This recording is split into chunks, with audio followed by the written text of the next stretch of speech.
The thrilling adventures of the Shadow are on the air, brought to you each week at this time by your neighborhood blue coal dealer.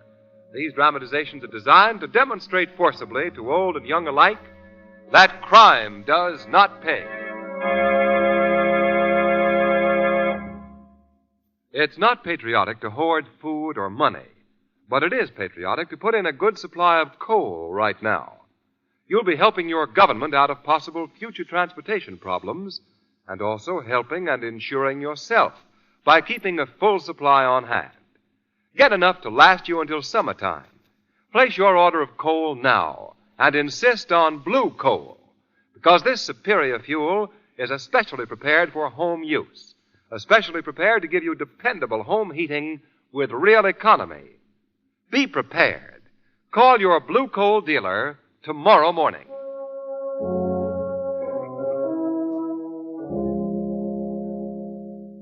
The Shadow, mysterious character who aids the forces of law and order, is in reality Lamont Cranston, wealthy young man about town. Several years ago in the Orient, Cranston learned a strange and mysterious secret. The secret of hypnotic power to cloud men's minds so that they cannot see him. Cranston's friend and companion, the lovely Margo Lane, is the only person who knows to whom the voice of the invisible Shadow belongs. Today's drama, The Return of Anatole Chevanic.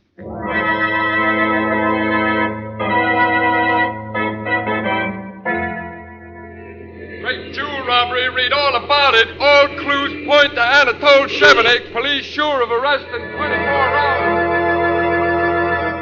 All right, Chevanic. Your little game is over. Really, Commissioner Weston? Yeah, Chevanic. Those notes with your name on them, warning us that you were going to steal the jewels, the white gardenia that you always leave. You won't wiggle out of this. There are just two things you have overlooked, Commissioner. Yeah, what?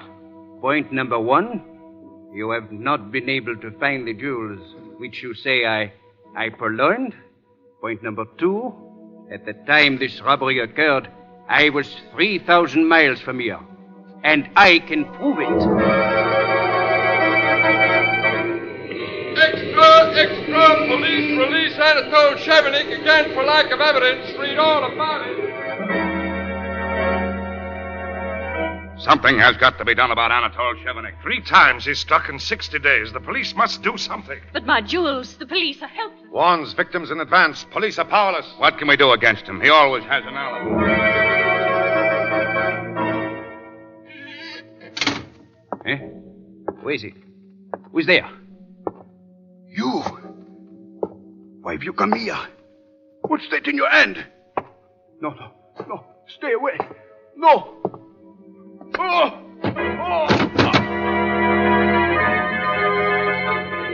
Extra! Chevanic murdered. Read all about it. Chevanic murdered.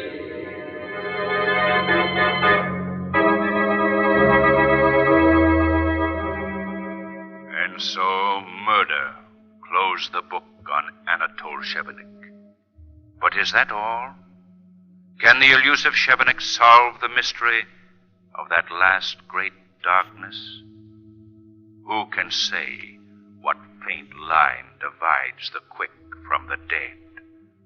And once having crossed that line, is it possible to return? This is the case of Anatole Chevanic, which strangely enough begins with the end of Anatole Chevanic. There, gentlemen, on that slab here in the morgue lies the mortal remains of Anatole Chevanic. At last, we know where he is. No thanks to you, Weston. Your police would never have caught him. Listen to him, Cranston. You'd think that he, the great, one and only Special Investigator Devlin, had been personally responsible for it. As a matter of fact, gentlemen, neither of you came anywhere near catching him. Well, Chevanic even sent notes telling the police where and when he would strike next. And what about the white gardenia, his signature? Some police force. he always had a perfect alibi. And for that matter, what did you do for the insurance companies that pay your salary? All you ever did was pass the buck to me and my men. Some special investigator. Now, just Mr. a minute. Devlin, Commissioner, please remember where we are. That body lying there. Oh, quite so, Cranston. Well, it's foolish for us to argue, Devlin. Our troubles are over now, anyhow. I'd say they were just beginning, Commissioner. Chevanic was murdered. Who did it? We don't know yet, Cranston, but we're working on it. Not much to work on, Commissioner. Chevanic was found stabbed to death in his apartment, killed by a sharp-pointed instrument. I believe your police report reads, a gem cutter's tool. Well, they probably used it to cut up the stolen gems so they couldn't be identified. Gem cutting is too delicate a job for a one-handed man, Commissioner. One hand? Yeah, Chevanic's right hand's missing. It's severed at the wrist. We discovered that when we found his body. Why, I can't believe it. Now, look for yourself. I will. So it is. Then that's the reason he always wore those gray suede gloves. Yeah, to conceal his artificial right hand. This only proves how little anyone really knew of Anatole Chevanic. No accomplices, no friends. He was the man nobody knew. Anatole Chevanic, the great jewel thief, had only one hand. One hand, two hands. What difference does it make? Difference, Commissioner. I can't help thinking that if his right hand hadn't been cut off by a bandsaw when he was a child, he might never have turned to crime. What's that? Somebody just came in the morgue. Can't see who it is. The light is so dim. Pardon me, gentlemen, but am I right in assuming that this is the body of Anatole Chevanic? Who are you? I'm George Gilroy. May I ask who you are? I'm Police Commissioner Weston, and I left strict orders that no one was to be admitted to the morgue while Chevanic's body was here. Indeed, Commissioner. I have a court order giving me the body for experimental purposes. Huh? You see, Anatole Chevanic willed his body to me. Oh, then you're Professor Gilroy, the man Who brings back the dead, as the sensation-seeking press would have it? Let me reassure you, I have not been successful in my experiments. Yet.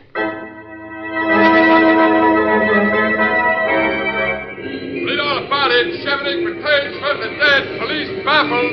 Daring jewel robberies continue. Chevanic returns from the dead.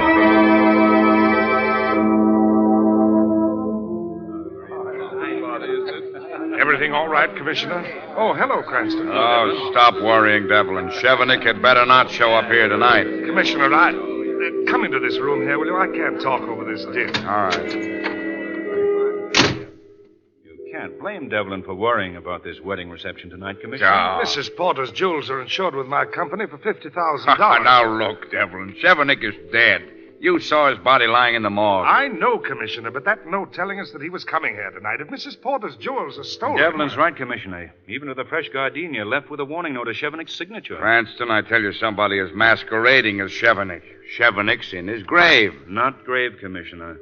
Remember Professor Gilroy? Hey, that's right. Yes, Gilroy did take the body of Chevanic to his laboratory. Well... Commissioner Weston, Yes, Mrs. Porter. this note was just thrust into my hands in the ballroom. Note? Let me see it. What? There's another gardenia wrapped up in it. Gardenia? What does the note say, Cranston? Jewels were made to be worn, but not by such as you. Signed merely with the initial C. See, and you think... Chevanic, he's here. Oh, Commissioner, what'll I do? Mrs. Porter, if Chevanic got in here tonight, he won't get out. I'm going to call Cardona and his men on the grounds and give the alarm. Oh, by the way, Miss Porter, it's very wise of you not to wear your jewels tonight. Not wear my jewels. Why, I am... Oh, my jewels are gone. Chevanic has stolen my jewels.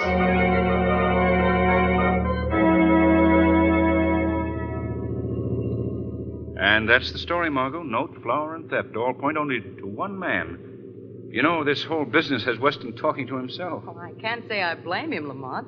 It is pretty weird. My bosom friend and companion, Big Charlie, used to talk to himself, but he quit. Why, Shrevey? He didn't like the answers he gave himself. He didn't like. Oh, Shrevey. That's the truth, Miss Lane. Why, he got so sore at himself one day for something he said that he wouldn't speak to himself for days. He wouldn't Oh, speak. Shrevey, stop. Shrevey, sometimes I think you make these stories up. Why, Mr. Cranston, are you putting the third degree to my veracity? Are you putting... Shrevey, watch for your driving. Yes, sir. I always do. Oh! Oh. Shrevey, for a moment there, I thought you were going to hit that other car. Yeah. Don't we live dangerously, though? Mm-hmm. Hey, what's this? What? This wrapped up paper. I just noticed it. Let me see it. Here, Mr. Cranston. Thank you. Lamont, a white gardenia. Wrapped up in this note, addressed to you, Margo. To me. Read it. It says, I have stolen no jewels from you. Instead, I give you a pearl of wisdom. Your friend Lamont Cranston pursues a dangerous game when he pursues Anatole Chevanic. Lamont. Shrevey, go after that car that nearly ran into us. Well, it ain't nowhere in sight now, Mr. Cranston. He turned the corner up ahead. He was going like a shot, he was going. Okay, Mr. Chevanic. We'll see about you later. What are you going to do, Lamont? Margo, you're going home. I'm going to see Commissioner Weston. You know, I've been rather lukewarm about this whole case up to now, but Mr. Chevanic has just aroused my sporting blood.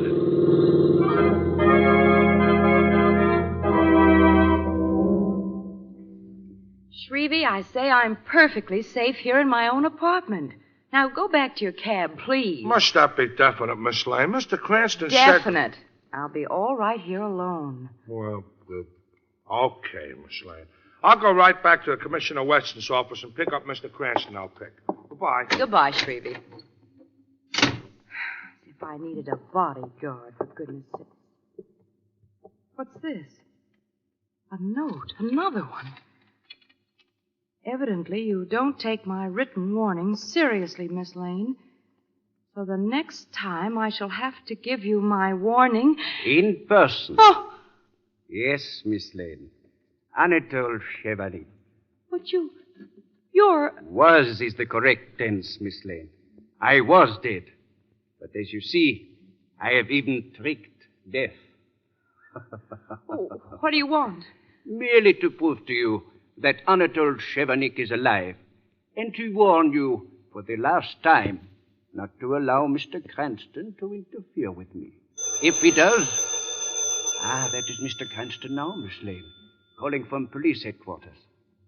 Well, why don't you answer it?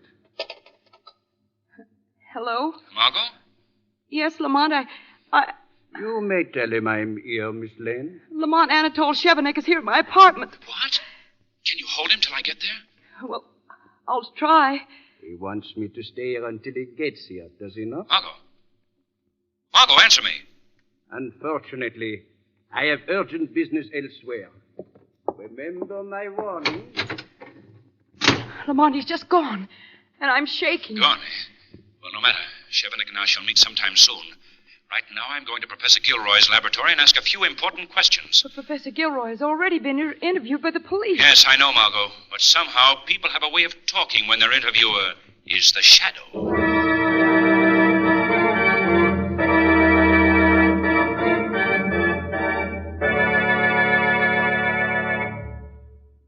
In a moment, we'll continue with Act Two of The Return of Anatole Chevanic. First, a word about your health. This is the season for head colds, and among contributing causes are drafty rooms, poorly heated houses, and frequent quick changes of temperature. You'll find that heating your home with blue coal is a great help toward overcoming these dangers. You see, blue coal is especially prepared for home use, and that is very important. It means, for example, that blue coal is delivered to your home in just the proper size for your heating plant. The right size to give you even, dependable, comfortable warmth. You won't find the rooms too hot. You won't find them chilly. You'll find them at just the right temperature for comfortable, healthful living. Then, on top of that, when you install the new Blue Coal automatic heat regulator, you immediately free yourself from the work and worry of adjusting furnace dampers. Goodbye to that. Goodbye to running up and downstairs adjusting various chains and levers several times a day. You save effort, you save fuel, and you save money with the new Blue Coal heat regulator. Ask your Blue Coal dealer for a free demonstration tomorrow. He's listed under the words Blue Coal in the yellow section of your classified phone directory. Now, back to the shadow.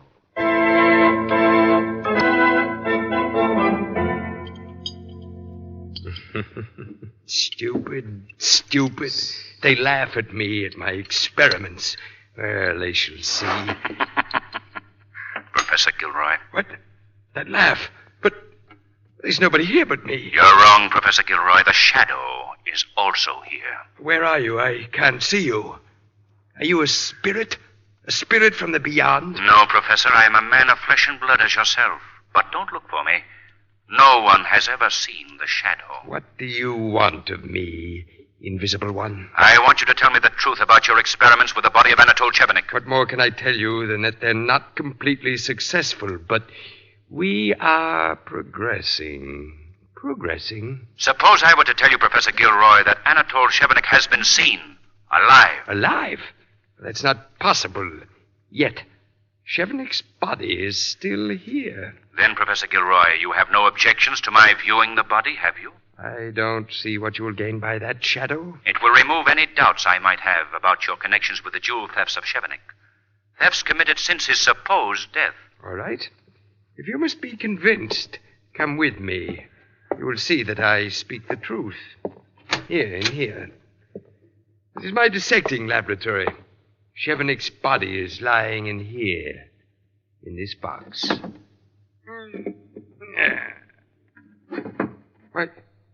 Why, he's... Yes, Professor Gilroy. Chevanic's body is gone.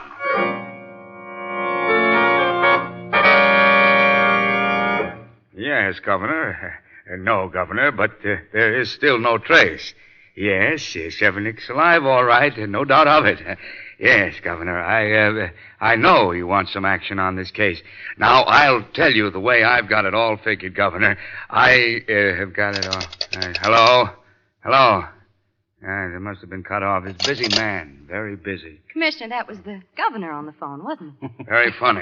Very funny. My job here is hanging by a thread because of this crazy Chevanic business, and all you two can do is make bad gags. All you have to do is give us your permission to enter Chevanic's house. For the 20th time, Cranston, the answer is no. Why? Miss Lane, for the 20th time, my reasons are the same. That house was sealed by the police after Chevanic was murdered so that the place could not be tampered with and possible clues destroyed or concealed. Well, then, Commissioner, now that you believe Chevanic to be alive... Who said that? You did, just a moment ago. Yeah, so I did. Well, doggone it, he must be alive. Everything points to it. You say you saw him, and then his body disappearing from Professor Gilroy's laboratory. So you see, there's no longer any reason to keep that apartment sealed. Well, I don't know.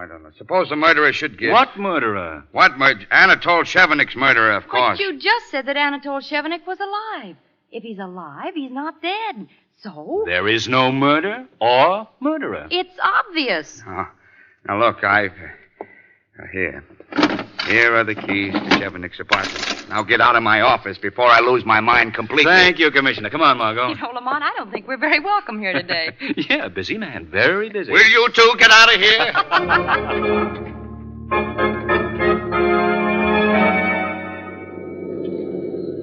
This is it, Mr. Cranston. 7720 River Street. All right, Shrevey. Come on, Margo. Let's see what we can find in Chevanic's house. I hope it's not Chevanic. You could say that again. You could say it. Afraid, Shrevey? You want I should wait for you here, Mr. Cranston? Okay, Shrevey, I understand. You wait here. And if we're not out in 10 minutes, call Commissioner Weston and have him come here. Yes, sir, I'll do that. Take good care of yourselves, Take. Up the steps, Margo. Yes, Lamont, this old house seems to hang right over the river. Yes, Chevanic must have picked it because it would be so easy to escape from. Lamont, suppose Chevanic really is inside. Well, this is apparently the only door to the house. And the police seal across the door is still intact. You go in first, Lamont. All right, Margo. Goodness, it's so dark in here. Yeah. Seems to be a long hall. Come on. Lamont, there's someone here. Where? I can feel it. Lamont, in there. Look, Lamont. The shadow of a woman against the windows. Yes, Margo. So it is. Feel along the wall for the light switch. All right. Got it. You, Anatole? Anatole. Lamont. Quiet. Anatole, is that you? Switch on the lights, Margo. Oh. Who are you? May I ask you the same question? I am the wife of Anatole Chevanic. I suppose you are from the police. His wife, but I thought that... You thought that Anatole had no wife. But you are wrong. He fooled everyone. No one knew I existed. Well, when we came in here, the door was sealed. How did you get in? There are more than one means of getting in and out of Anatole Chevanic's house. Mrs. Chevanic, your husband, if he is still alive, will be brought to justice eventually, so If he is still alive? You say that very strangely. Well, you know, of course, that your husband was murdered. Oh, no. No, he is not dead. I can prove it. This newspaper. Here. Read it. What does it say, Lamont? It's an item in the personal column. It says, Rene, come to the apartment tonight, signed AC. You see? It is a signal we had agreed upon. Does that prove to you he is alive? He will be here tonight. But you will not catch him. He is too clever. Mrs. Chevanic, this may be a trap to get you. Oh, no. There are only 2 other people who know my husband. There is no trap. What's that? Sounds like someone's in the other room. I will see who that is. Wait, I'll come with you. No, run! Stop! Anatole, Stop, I say!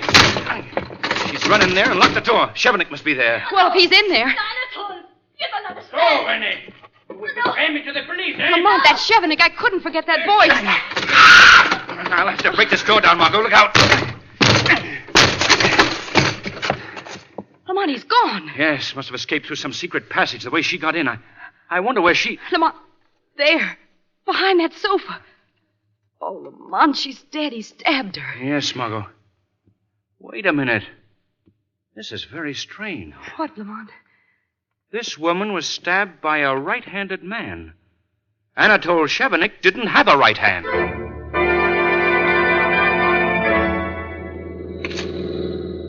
Yes, I'm sure of it, Margo. It couldn't have been Anatole Chevanic who stabbed her. But she called his name. She must have believed it was he. And I recognized his voice through that door. No, it doesn't add up, Margo. There's some vital piece in this crazy puzzle that's missing. Oh, Lamont, what do you suppose it is? Missing? Missing? Somehow the missing hand is the solution to the whole mystery, Margo. Now, what is the connection? Well, why don't you talk it over with the Commissioner Weston and Mr. Devlin? Maybe they can... Devlin? That's it, Margo. If no one knew anything about Chevanic, how could Devlin know that Chevanic's hand had been cut off by a bandsaw when he was a child? It was just a slip, but I heard... Well, when did Mr. Devlin say that? That day we viewed Anatole Chevanic's body in the morgue. I see it perfectly now. Margo, call the police and tell them to surround the house of Peter Devlin. The Shadow is going to pay him a call. And if I'm correct, the case of Anatole Chevanic will finally end tonight.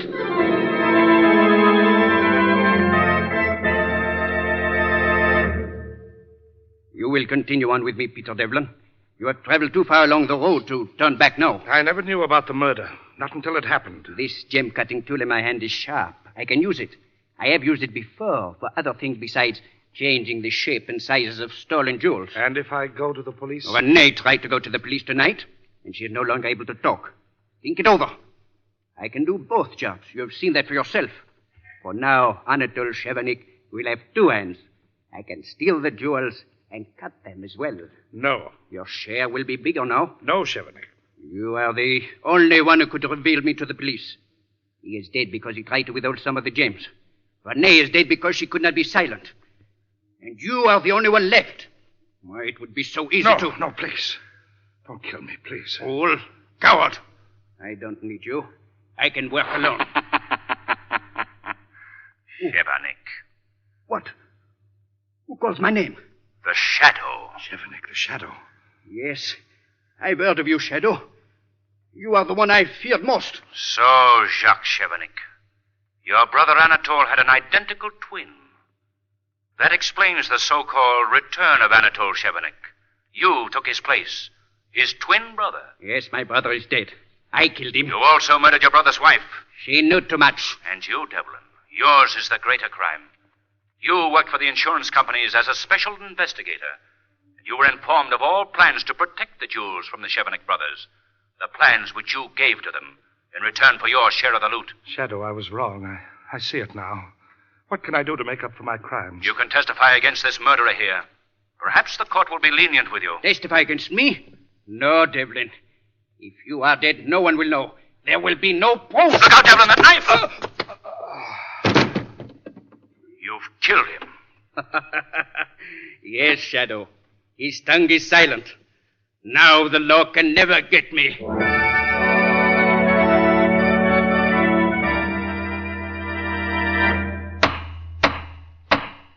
Jacques Chevanic, you have been tried and found guilty of murder in the 1st degree by a jury of your peers. All through this trial, you have been silent. Have you anything to say before this court pronounces sentence upon you? Your Honor, it is true that I have not spoken. I believed I would be wiser not to speak. But now that the trial is over, I realize what I have done. I know what a fool I was ever to believe that I could break the laws and not pay. I know now that my life would have been happier and would have come to a better end if I had stayed on the right side. That is all. Jacques Chevanic, It is the sentence of this court that you be hanged by the neck until you are dead. And may God have mercy on your soul.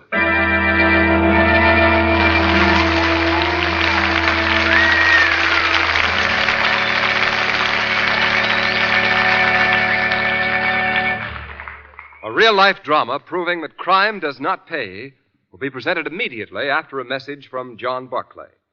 Here he is, Blue Coal's distinguished home heating expert, Mr. Barclay. Thank you, and good evening, friends. Most of us have our hands pretty full these days, not only with our regular daily work, but also various war defense jobs, such as air raid wardens, volunteer fire auxiliaries, and so forth. This leaves us less time to pay attention to our own personal comfort. A large portion of every family's comfort these days is naturally derived from the home. Home heating, for instance, is an important function towards affording us complete relaxation. And one advantage you folks have in home heating is the John Barclay serviceman. He's at the beck and call of any hard coal user. Now, while there isn't a great deal of difficulty generally encountered in the regulating of your heating plant, there are sometimes little things that keep it from operating properly and economically. It takes on your part just a telephone call to have a John Barclay serviceman inspect your heating plant. He'll give you many little tips on adjusting your dampers and also tell you, which is very important, the proper size coal you should use. You'll find your John Barclay serviceman a courteous, businesslike, and helpful individual. He represents a service offered only by your neighborhood blue coal dealer, and it is his job to see that you get the best results from your heating plant. So, folks, tomorrow morning, call your neighborhood blue coal dealer and ask him to send over a John Barclay serviceman. At no cost, no obligation to you. And remember, this service is offered exclusively by your blue coal dealer. Thank you.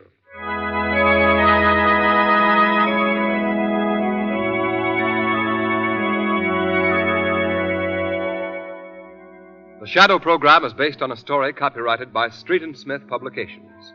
The characters, names, places, and plot are fictitious. Any similarity to persons living or dead is purely coincidental.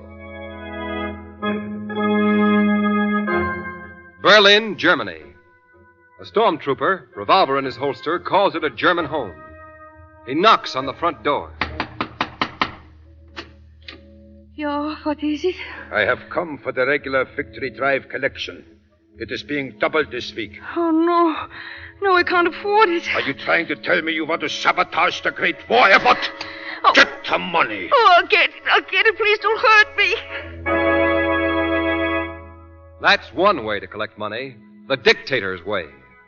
In America, the free man's way is different. Nobody comes to your house with a gun in his hand. You must go of your own free will to your nearest bank or post office and buy defense bonds, buy defense stamps, buy as many as you can. Buy them regularly. That's the only way to prove to the Nazis that for nations, just as for men, the weed of crime bears bitter fruit. Crime does not pay. The Shadow knows. Next week, same time, same station, your friendly blue coal dealer brings you another strange and thrilling adventure in the Shadow's daring battle against the forces of evil. Be sure to listen, and be sure to phone your neighborhood blue coal dealer for greater heating comfort at less cost. Remember, keep the home fires burning with blue coal. This story was produced by the DL&W Coal Company, distributors of Blue Coal.